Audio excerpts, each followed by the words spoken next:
రేవంత్ రెడ్డి నిన్న కూడా స్టోరీ చేసిన ఆర్టీసీ కార్మికులకు సంబంధించినటువంటి విలీనం పైన చాలా కీలకమైన ప్రకటన చేస్తూ ఆల్రెడీ జూన్ 2న అఫీషియల్గా విలీన ప్రకటన చేయబోతున్నారు. దాని తర్వాత వాళ్ళు 31 రకాల డిమాండ్లు పెట్టడం జరిగింది. ఆర్టీసీ కార్మిక సంఘాలన్నీ కూడా కలిసి దానిలో 28 డిమాండ్లకు ఓకే చెప్పినట్టుగా తెలుస్తూ ఉంది.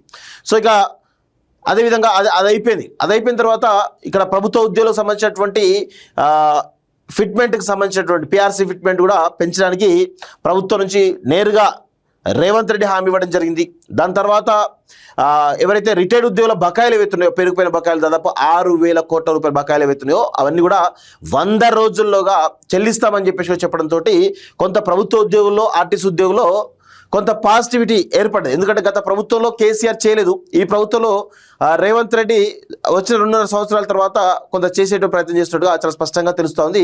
మరి ఎంతవరకు సక్సెస్ అవుతుందో లేదో చూడాల్సిన అవసరం అయితే ఉంది. అయితే పూర్తి స్థాయి నెగిటివిటీ వచ్చిన తర్వాత నేరుగా రేవంత్ రెడ్డి రంగంలోకి దిగిండు అంటే ఎంతో కొంత డ్యామేజ్ కంట్రోల్ చేసుకొని జనాల్లో ఒక పాజిటివిటీ తెచ్చుకునేటువంటి అవకాశం ఉన్నట్టుగా చాలా స్పష్టంగా తెలుస్తోంది. అయితే ఈ క్రమంలో కేసీఆర్ రేవంత్ రెడ్డి కనుక కంపేర్ చేస్తే కేసీఆర్ ఒక అడుగు ముందుకేస్తే రేవంత్ రెడ్డి ఒక 10 అడుగులు ముందుకేస్తున్నట్టు తెలుస్తుంది. అంటే కేసీఆర్ కంటే రెట్టింపు ఆలోచనలతోటి పనిచేస్తున్నట్టుగా చాలా స్పష్టంగా అర్థమవుతుంది. ఎక్కడెక్కడైతే లోపాలనే ఆ లోపాలని సవరించుకుంటూ పోతున్నాడు, అది పాజిటివిటీ అయ్యే అవకాశం అయితే కనబడతా ఉంది. ఎందుకంటే ఇప్పుడు రేవంత్ రెడ్డి ఆర్టీసీకి సంబంధించిన విషయం తీసుకుంటే దాదాపు 40,000 మంది కార్మికులు ప్రతిరోజు కూడా లక్షలాది మంది ప్రయాణికులను సురక్షిత ప్రాంతాలు చేరవేస్తారు. దీనిలో భాగంగా వాళ్ళకి నేరుగా ప్రజలతో సంబంధాలు ఉంటాయి. ఆర్టీసీ డ్రైవర్ కానీ ఆర్టీసీ కండక్టర్ కానీ ఆర్టీసీ కానీ నేరుగా ప్రజలతో సంబంధాలు ఉండేటువంటి అవకాశాలు ఉన్నాయి. కాబట్టి ఆర్టీసీ కార్మికులు కూడా చాలా వరకు 90% పైగా ఉన్నట్టు ఆర్టీసీ కార్మికులందరూ కూడా రేవంత్ రెడ్డి విషయంలో విలీన ప్రకటన చేయడంతో వాళ్ళు కూడా కాంగ్రెస్కు ఫేవరబుల్గా అవుతున్నట్టుగా తెలుస్తూ ఉంది. అదేవిధంగా ప్రభుత్వ ఉద్యోగుల విషయంలో పిఆర్సీ కనుక అమలు చేసినట్లయితే 100% ప్రభుత్వ ఉద్యోగులు కూడా ఈ ప్రభుత్వం పైన రేవంత్ రెడ్డి పైన సానుకూల ధోరణితో ఉండి కొంత పాజిటివిటీ తీసుకొచ్చేటువంటి ప్రయత్నం కూడా చేసేటువంటి అవకాశాలు ఉన్నాయి. అందుకే రేవంత్ రెడ్డి కొంత దూకుడుగా ఆయన ఒక్కడే ముందుకు పోతున్నట్టు తెలుస్తుంది. ఆయన పరివారం అంతా కూడా ఫెయిల్ అయిపోయారు, ప్రతి ఒక్కరు ఫెయిల్ అయిపోయారు అనేది చాలా స్పష్టంగా తెలిసిపోతుంది. సో ఇక్కడ ఇంకా బకాయిల విషయానికి వచ్చినట్లయితే ఇంకా చూడండి, ఇక అది అయిపోయిన తర్వాత ఇంకో విషయం వచ్చినట్లయితే విద్యుత్ శాఖకు 55,000 కోట్ల బకాయిలు, విద్యుత్ శాఖకు 55,000 కోట్ల బకాయిలట.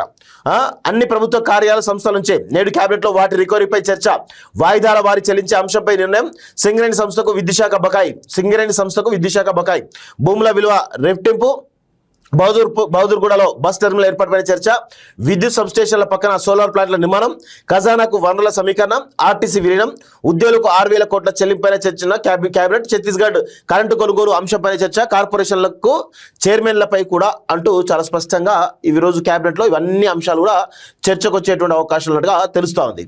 సో రాష్ట్రంలో విద్యుత్ శాఖకు ప్రభుత్వ సంస్థల నుంచి పెద్ద మొత్తంలో బకాయిలు ఉన్న విషయాన్ని సర్కారు తీవ్రంగా పరిగణిస్తుంది. ఇరిగేషన్ శాఖ నుంచి పలు ఎత్తిపోతల పథకాలకు సంబంధించి 26,000 కోట్లు, మిషన్ భగీరథ 5,000 కోట్లు, పంచాయతీరాజ్ శాఖ మున్సిపాలిటీలు కలిపి 6,000 కోట్లతో పాటు ప్రభుత్వ కార్యాలయాలు సంస్థలు కలిపి మొత్తం సుమారు 55,000 కోట్ల బకాయిలు ఉన్నాయట విద్యుత్ సంస్థలకు ప్రభుత్వ కార్యాలయాల నుంచి రావాల్సిన బకాయిలు అవి. సో వాటిని ఏ విధంగా చెల్లిస్తారు అనే దాని మీద ఈరోజు క్యాబినెట్లో చాలా కీలకమైన చర్చ జరగబోతున్నది చాలా స్పష్టంగా తెలుస్తుంది. ఇటీవల నిర్వహించినటువంటి పలు సమీక్షలో అధికారులు ఈ బకాయిల అంశాన్ని ప్రభుత్వం దృష్టికి తీసుకొచ్చారు. మరోవైపు విద్యుత్ శాఖ కూడా సింగరేణి సంస్థకు 1,000 కోట్ల బకాయిలు చెల్లించాల్సి ఉంది. దీంతో ఏవైనా అవసరాల నిమిత్తం ప్రభుత్వ రుణాల కోసం బ్యాంకులు ఇతర సంస్థల వద్దకు వెళ్ళినప్పుడు ఈ బకాయిల అంశం తెరపైకి వస్తుంది. రుణాలను తిరిగి చెల్లించేందుకు ఉన్న అవకాశాలు ప్రస్తుతం శాఖ పరిస్థితిని పరిశీలించి ఆయా బ్యాంకులు సంస్థలు రుణాలు ఇచ్చేందుకు నిరాకరిస్తున్నాయన్న విషయాన్ని అధికారులు ప్రభుత్వానికి వివరించారు. ఈ నేపథ్యంలో సోమవారం క్యాబినెట్ సమావేశంలో దీనిపై చర్చించినట్లు చాలా స్పష్టంగా తెలుస్తోంది. అయితే ఇవి కాక ఇంకేం చర్చ చేస్తున్నారో ఒక్కసారి చాలా కీలకంగా చూద్దాం. సో ఇక్కడ ప్రధానంగా విద్యుత్ సంబంధించినటువంటి విషయాలపైనే ఉండబోతుంది. సో అదేవిధంగా రోజుకి పెరుగుతున్న గ్యాస్ ధరల నేపథ్యంలో ఈ దిశగా ఆలోచిస్తుంది. ప్రతి జిల్లాలోని ఒక నియోజకవర్గంలో గ్రామాన్ని పైలట్ ఎంపిక చేసి పూర్తి సోలార్ పవర్ను సరఫరా చేయాలని భావిస్తుందట. సో అంతేకాకుండా ఆ గ్రామాల్లో గ్యాస్ స్టవ్లు వాడకం కూడా పూర్తి సోలార్ స్టవ్లు అందించేది కూడా ఉన్న అవకాశాలను పరిశీలిస్తోంది. సో ఎందుకంటే ఇప్పుడు గ్యాస్ పిరమైపోయింది. గ్యాస్ ఇప్పుడు ఆల్రెడీ 1,000 రూపాయలు అన్నది మరికొద్ది రోజులుగా ఇంకో 50-60 రూపాయలు పెంచేటువంటి అవకాశాలు అయితే కనబడతా ఉన్నాయి. సో ఇది కమర్షియల్ వాళ్ళకి డొమెస్టిక్ వాళ్ళకి కూడా ఇబ్బందికరంగా ఉన్నది కాబట్టి ఆల్టర్నేటివ్ మార్గాలు గ్యాస్ కాకుండా సోలార్ స్టవ్లు కానీ ఏ విధంగా ఉండొచ్చు అనేది కొంత పరిశీలన చేస్తున్నట్టుగా చాలా స్పష్టంగా అర్థమవుతుంది. సో కార్పొరేషన్ల చైర్మన్ల జాబితా సిద్ధమైపోయిందట. కార్పొరేషన్ల చైర్మన్ల జాబితా సిద్ధమైపోయింది. ఆ తర్వాత బస్ టెర్మినల్ మెట్రో 2వ ఫేజ్ పై చర్చ అంటూ చూస్తాం. సో ఇవన్నీ కూడా చాలా కీలకంగా ఉండబోతున్నాయి. So high speed rail corridor కోసం శంషాబాద్లోని బహదూర్గూడ సమీపంలో ఇప్పటికే 500 ఎకరాల స్థలం అందుబాటులో ఉండగా మరో 150 ఎకరాలు సేకరించాలని రాష్ట్ర ప్రభుత్వం నిర్ణయించింది. సో అక్కడే హై స్పీడ్ రైలు మెట్రో బస్సులతో పాటు విమానాశ్రయానికి వెళ్లేందుకు వీలుగా ఇంటర్ స్టేట్ బస్ టెర్మినల్ పేరుతో భారీ నిర్మాణం చేపట్టే అంశంపై చర్చించి నిర్ణయం తీసుకోవాల్సిన సమాచారం. సో మెట్రో 2వ ఫేజ్ను ఏ పద్ధతిలో నిర్మించాలి, పీపీపీ మోడల్లో ముందుకెళ్లాలా లేక కేంద్ర ప్రభుత్వ భాగస్వామ్యంతో వెళ్లాలా అనే దానిపై చర్చించనున్నారు. సో ఇది అదేవిధంగా ఐఐటి బాసర యూనివర్సిటీ హోదా కల్పించే అంశంపైన, ఆ తర్వాత హైబ్రిడ్ యాన్యునిటీ మోడ్ హ్యామ్ విధానంలో అభివృద్ధి చేయవలసిన R&B పంచాయతీరాజ్ శాఖల రోడ్ల టెండర్లో ఎక్సెస్ రేట్ల వ్యవహారం పైన తెరపైకి వచ్చినందున దీనిపైన చర్చించి నిర్ణయం తీసుకున్నట్లు తెలుస్తా ఉంది అనేది చాలా స్పష్టంగా తెలుస్తోంది. ప్రధానంగా ఈ రోజు కేబినెట్ లో చాలా కీలకమైనటువంటి విషయాలు డిస్కస్ చేసే అవకాశాలు అయితే చాలా స్పష్టంగా కనబడుతున్నాయి. అదేవిధంగా కార్పొరేషన్ చైర్మన్ల జాబితా సిద్ధమంటూ చూస్తాం.